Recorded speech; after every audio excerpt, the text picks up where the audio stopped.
Ok. Ouais, c'est bon. C'est bon. On m'entend parfait. Et à peine commencé que c'est Ethan qui prend la première vie. Bon.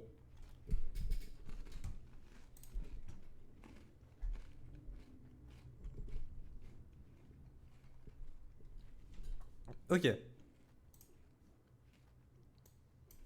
Le tournoi est fini, ça demande dans le live Twitch. Non. Non, bien sûr que non. Pour toi, c'est quoi la pire en 1v1? La lance-roquette est quand même plutôt derrière.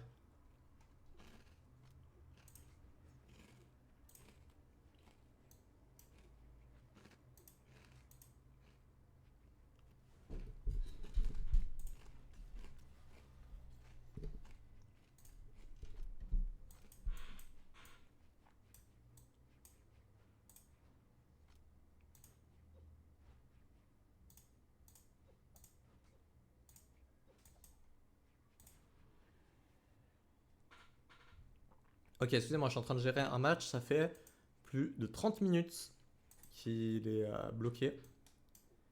C'est chiant. C'est chiant, c'est chiant, c'est chiant. Mais ouais. Et bah Ethan qui a gagné en attendant, j'ai pas du tout vu le match, j'ai pas du tout regardé. Mais Ethan qui gagne contre Asu, c'est pas de la faute d'Asu clairement parce que la différence de niveau est quand même très haute.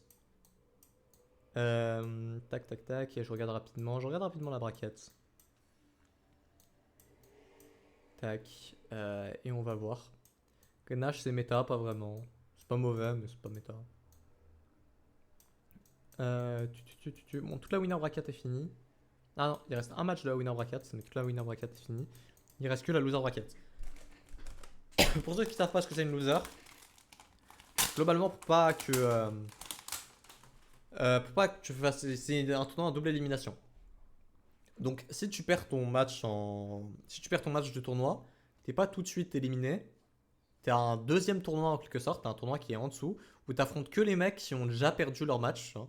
Donc que les mecs qui ont déjà perdu leur match. Et si t'arrives à, bah, c'est un deuxième tournoi quoi. Et si t'arrives à remonter toute la loser, ça veut dire battre toutes les personnes qui seront sur ton chemin.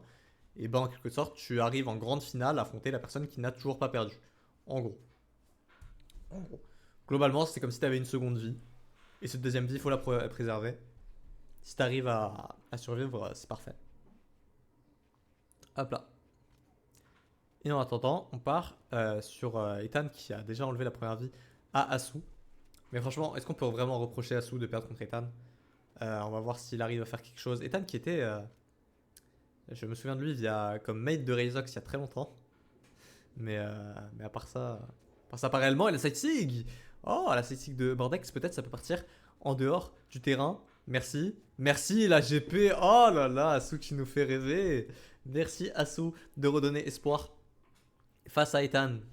Voilà, tu nous fais remonter les likes, tu nous fais remonter. N'hésitez pas à liker. Et aux personnes qui me connaissent depuis un moment, qui sont toujours pas abonnées, ça me serait vraiment utile d'avoir les 15K, ne serait-ce qu'en termes de tournoi.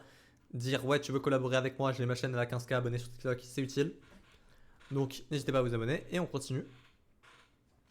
On continue. Avec bon quand même qu'une seule vie de la part de Asu, ça va être très dur de comeback après ça. Mais on espère du mieux pour Asu, hein. C'est compliqué. Peut-être en dehors du terrain, on pouvait miser un kill of stage. Parce qu'en dehors du terrain, quand t'as la fausse, ce qui est l'avantage, c'est que tu peux enlever une vie très rapidement pour peu que tu sois bon, mais il faut vraiment être dans la tête de son adversaire. On peut pas forcément lui reprocher de pas réussir. Là, il avait plus d'esquive. Ok, on récupère quand même une Rico. On continue, esquive vers le haut, dommage, ça va en dehors du terrain. Et non, c'est Ethan qui décide de jouer avec Asu et on perd sa vie. Bien joué à Ethan. Bien joué à Ethan. Aucun reproche de la part d'Asu qui a quand même réussi à bien se défendre face à Ethan. C'est quand même beau. C'est quand même beau. Et on regarde rapidement. Kotaro contre Epra. Ce match